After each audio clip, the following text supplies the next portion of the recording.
After what happened with Star Wars Battlefront 2, there's a lot of understandable concern that Bioware's upcoming Anthem will meet a similar fate.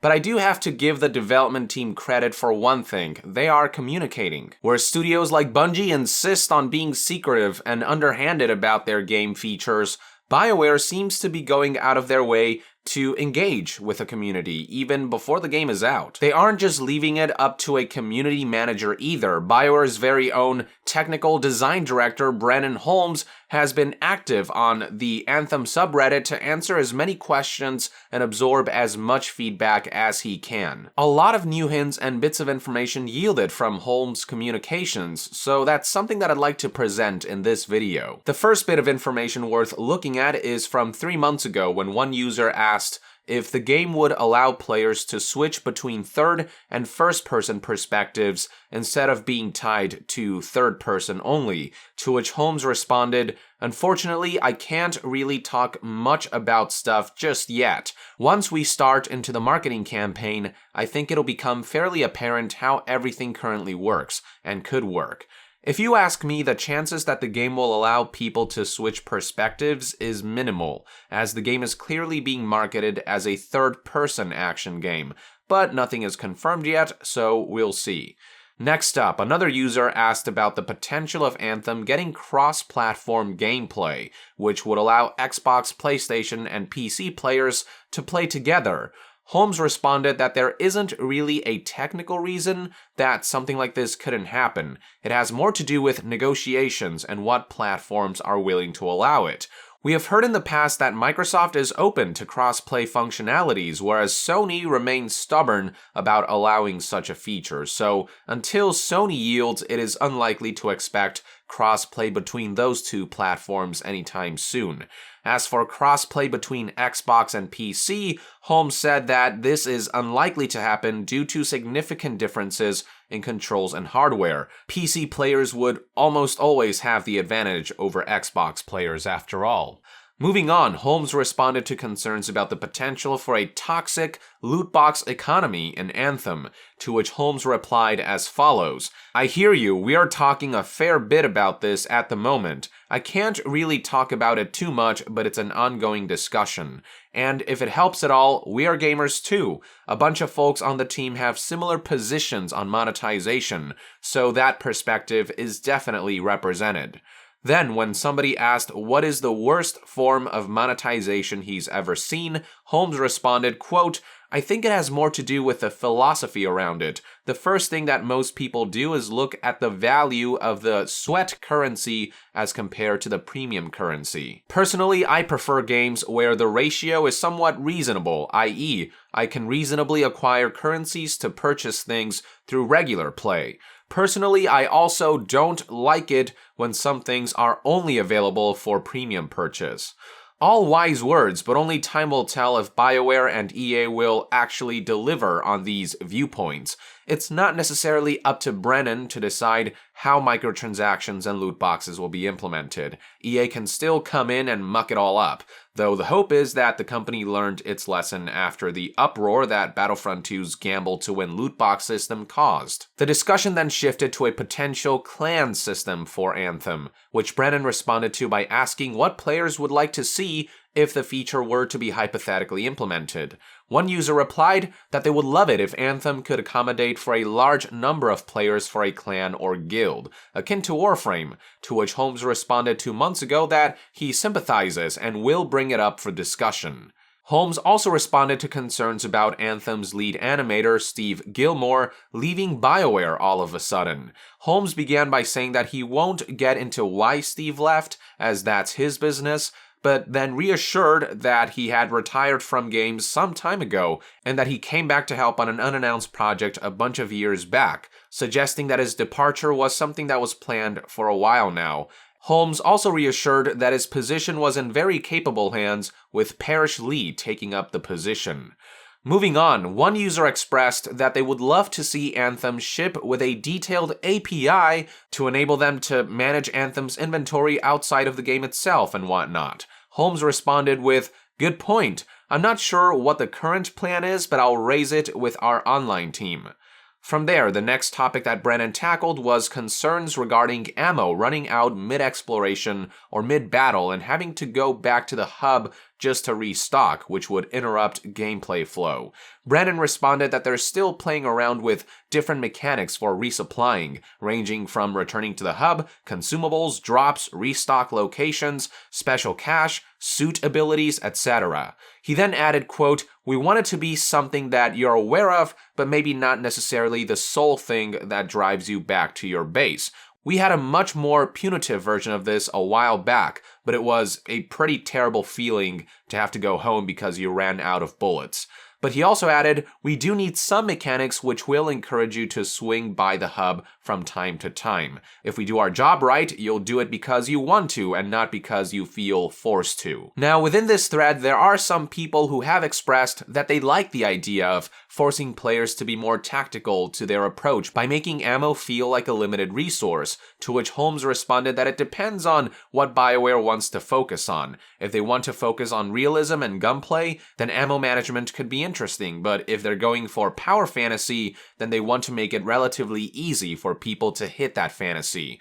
While Holmes didn't answer directly which approach they were leaning more towards, judging by the gameplay we saw at E3 2017, I think it's safe to say that Anthem is less tactical realism and more power fantasy, but the jury's still out on how far the game leans that way. The next thread of conversation worth looking at was regarding people's thoughts and expectations on Bioware's statement that Anthem features a, quote, dynamic open world. Holmes chimed in by saying that it's a little hard to talk about what that means without discussing actual game features, which is something that Bioware isn't prepared to do quite yet, though he did add that some of the guesses in the thread are spot on. Guesses seen throughout the thread include dynamic weather, public events, and roaming enemies, among other things. Speaking of dynamic weather, Holmes spoke to that effect by responding to one user's guess about how the world might grow bigger with time, and how as players venture off into a tundra area, there might be snow accumulation taking place. Holmes said, quote, "That's in the realm of possibility. We'll have to see where things take us." Another user also asked about the prospect of a game world in which snow can accumulate over time, and Holmes responded with, quote, "Interestingly, this is technology that we have. It's unclear whether we'll ship with it or not, but the graphics guys have done some pretty amazing stuff with snow accumulation. Basically, we can accumulate snow on surfaces over time. It looks pretty cool. That said, we are a bit more tropical now, so it may not make as much sense to have this kind of thing, but it's still pretty neat. I'd love it if we could show it off, as it's a pretty neat bit of tech." He did hint, however, that the game does feature some subtle water accumulation, and that it's pretty relaxing to hang out and watch puddles form. Moving on, Holmes proceeded by engaging in a thread discussing what people expect from Bioware in terms of communication after what's been happening with Bungie's lack of transparency with Destiny 2.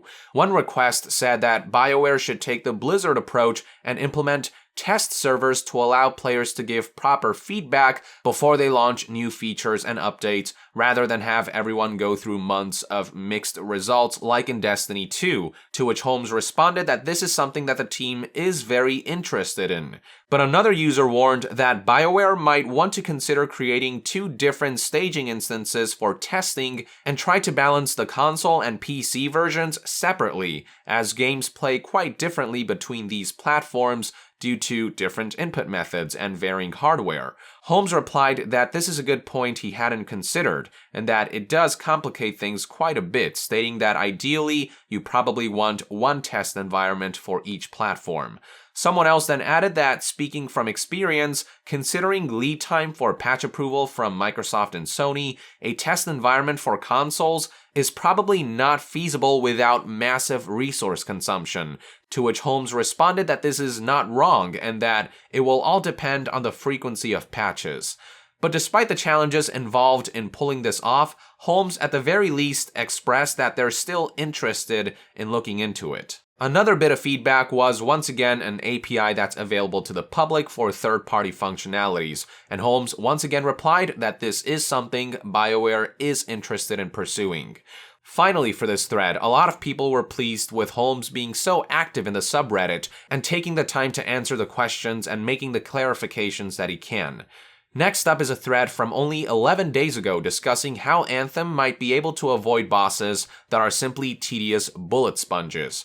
One user suggested that difficulty should be less about the amount of health that a boss has, but rather about the quantity of enemies that the boss is surrounded by or other similar circumstances. In other words, make it less about just shooting the boss a bunch until he dies, and make it more about the challenge of juggling a bunch of things, thereby making difficulty less artificial and more circumstantial. Holmes responded that these are some very good suggestions to have as part of their toolkit of things they can use to design bosses, but made no promises that all encounters will be as the user suggested. In another response, Holmes noted that the core issue with difficulty has to do with what differentiates a new player versus an expert player, while adding that at the end of the day, tougher enemies will likely have more health, but also assured that this is just one of the things that will contribute to increased challenge and difficulty in Anthem. From there, Holmes responded to various inquiries in a thread titled, "When do you think we will get more Anthem info?" Not much new information here beyond Holmes detailing aspects of the development process and how Bioware is trying to shift away from development crunch by experimenting with a new system in-house. Next up, let's look at this Reddit thread published 2 months ago titled Dev Talk, through which the original poster asked 4 questions, all of which Holmes responded to. The first one asked about how much Bioware is looking into successes and failures of similar games like Destiny or The Division throughout development, to which Holmes said that since both games are within Anthem's competitive space, yes, they're looking at aspects of those games and seeing how they can improve upon certain features. The second question asked about the adverse effects of trying to balance PvE around PvP akin to games like Destiny and The Division, to which Holmes vaguely responded that if a game is going to have PvP, it's very challenging to share the same mechanics and balance as non-PvP modes like PvE. Not impossible, but very, very hard. The third question asked about whether Bioware feels confident about being able to address future complaints and feedback through social media now that they don't have a dedicated forum, but Holmes didn't have an answer for this one yet, though he did say that he personally misses the forums. And finally, the fourth question asked if Bioware is ready for the challenge of providing players with enough endgame content, considering that players are likely to exhaust through content very quickly. Holmes' response was that while there's not much the team can do about people going through content quickly, he did say that they'll do their best to renew the experience and keep it fresh so people are still having fun and are engaged with the world. He also added in a response to another user that while Bioware isn't ready to talk about specifics yet, there will be an endgame experience that they hope will be both prolonged and rewarding. He concluded by saying, "Based on our experiences and those of our fellow devs in Austin, who have been running a live service for quite some time, I think we'll be better prepared for Anthem's launch. But that said, I can't think of any game I've ever shipped that has gone according to plan after launch." Oh boy, there's that word, live service. Time will tell if they can keep Anthem evolving with substantial, worthwhile content rather than with microtransaction schemes like Destiny 2 has been doing or like Battlefront 2 attempted. Another interesting response from Holmes worth looking at is to a question about why a game like Destiny 2 might have trouble giving players large amounts of storage space to store their items. Holmes said that while he can't speak for Destiny, his perspective was that while each individual player's character data might take up very little space individually, when a game is dealing with 1 million players, it all starts to add up. So if we assume that one player's character data is 5 megabytes and a game is host to 15 million players, that's 75 terabytes of data right there. And while it's not a ridiculous cost, it is something that a studio has to archive, upgrade, maintain, and bear for the lifetime of their game. Holmes also added that there are complexities and costs involved in designing a user interface for greater item storage capacity, citing things like having to add the ability to categorize, filter, and search for stuff. To make a long story short, Holmes said that there are a lot of factors involved when trying to significantly increase item storage capacity in an online game. He didn't make any excuses for them, he just said that there's more involved than we might think. Moving on, let's take a look at a Reddit thread that was only posted a couple days ago asking if Anthem will just have one social space or multiple. Holmes responded by saying that the team is discussing this kind of stuff internally and also asked the community what they would like to see. This yielded a wide range of feedback, but most people seem to agree on one main hub with all of the essential NPCs and features, and a few smaller outposts with more specialized NPCs, features, and even side quests. Holmes acknowledged the feedback by responding, "Thanks for all the feedback, everyone. I'll kick this thread over to the level design team." This then brings us to Holmes' response to a thread titled Dynamic Difficulty Adjustment and EA. If you have been keeping up with my videos, you may recall that earlier this month, I broke a story about some patents that EA filed regarding something called Dynamic Difficulty Adjustment and Engagement Optimized Matchmaking Framework. The short of it was that these systems could adjust matchmaking parameters and probabilities to decide for you what matches you win, lose, or draw in what sequence to psychologically maximize player engagement or even monetization. So matchmaking would no longer be about fair competition, but more about player manipulation through algorithms. Yeah, pretty concerning stuff. So when Holmes was asked about this, his response was, "I'm not sure where this is really coming from. We're not doing any of that though." The jury's still out until the game launches, but at least we have Holmes' word that as far as matchmaking goes, there will be no foul play involved. Holmes was also sympathetic about one user's concern regarding anxiety surrounding Anthem's monetization strategy, especially after what happened with Battlefront 2, responding, quote, "Unfortunately, that's on the list of things that we can't really talk about right now. I definitely understand the anxiety around what our potential plans might be, but I can't really provide any clarity, sorry.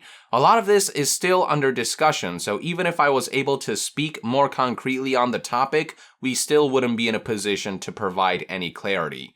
Let's not kid ourselves, the game will definitely feature some form of microtransactions and most likely even loot boxes, but how generously or shadily they are implemented is still up in the air. Then, after more confirmation that Bioware does have an interest in making the game's API available to the public, and a little bit about rising costs in game development, Holmes answered some questions about whether Anthem will be a true open world. He began by explaining the trick behind making a game seem open world, stating, quote, "Yeah, basically the trick is mainly that you have to hide visually all the stuff you want to load out and load in. So in an open world game, maybe you go into a giant canyon, and as you move through it, you unload the big area behind you. A bit later on, you load in the big area in front of you."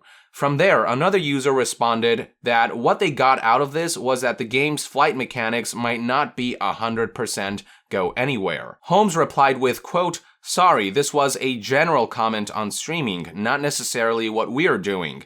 That said, we do have limitations on flight. We want you to feel a sense of freedom, but there are always performance considerations that need to be taken into account."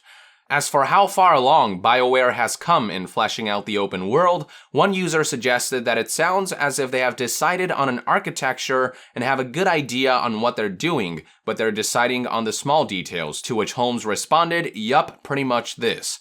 Finally, for this thread, when a user expressed hopes that Anthem's open world will be more like The Division rather than Destiny, Holmes' reply was, quote, "It's a bit of a mix. Destiny has some very cool server technology that allows them to host migrate seamlessly. That means that they can partition up spaces to be fairly small, which helps avoid taxing servers, speculation. We are taking a different approach, we have different tech. So our areas are a fair bit larger, but there will likely be some loads between some of the areas. We're still figuring out the exact details on a lot of this stuff." Yeah, Anthem will definitely at least need to provide the illusion of large and expansive areas to fully capitalize on the game's flight mechanics and provide a sense of freedom, which I think is one of the most compelling elements that the game has going for it. This is one aspect of the game that I think can't end up being downgraded or be a gimmick, but at least it's good to know that Bioware is taking this aspect seriously. With that out of the way, let's move on to the next thread, which was published just 2 days ago, and in which a user asked about how movement and combat currently feels in the game. Holmes responded that combat is in the good hands of lead gameplay designer Chris King, and that in his opinion, it feels good on the suits and weapons that have been polished most thus far, though not much else was shared beyond that. Finally, the string of updates from Brenton Holmes concluded with responses to a thread titled, "How much pull does EA actually show within Bioware Studio?" Here's how Holmes explained it. "It's fairly complicated. It may not be clear, but we are actually part of EA. We were purchased back in 2007. EA also isn't just one entity. There are many different groups and teams that help and support us with a lot of different aspects of development and publishing. As an example, we collaborate with Frostbite teams in North America and Europe on features and workflow improvements. We also work with various groups within EA that provide a lot of our back-end tech for our online infrastructure. I'm not going to name them all because I'd probably screw it up.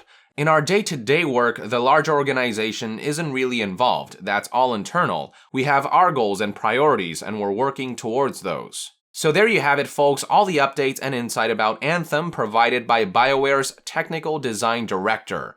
While I still have my concerns about the game, I do have to at least commend BioWare for freely communicating with the community. While a lot of Holmes' information about Anthem may be vague, BioWare gets leeway in that the game is still being made. Their marketing campaign hasn't really kicked into full gear yet, and the game hasn't launched. I feel as though BioWare has communicated more with the Anthem community pre-launch than Bungie has done with the Destiny 2 community even months after launch. Granted, being more transparent than Bungie and Destiny 2 isn't really a high bar to meet, but I won't deny that early positive signs in communication does bode well. And I must say, so far, I do like what I'm hearing from BioWare. I like where they're headed with this game, and I think that it has a lot of potential, especially with the competent, experienced, and talented Edmonton team helming the project.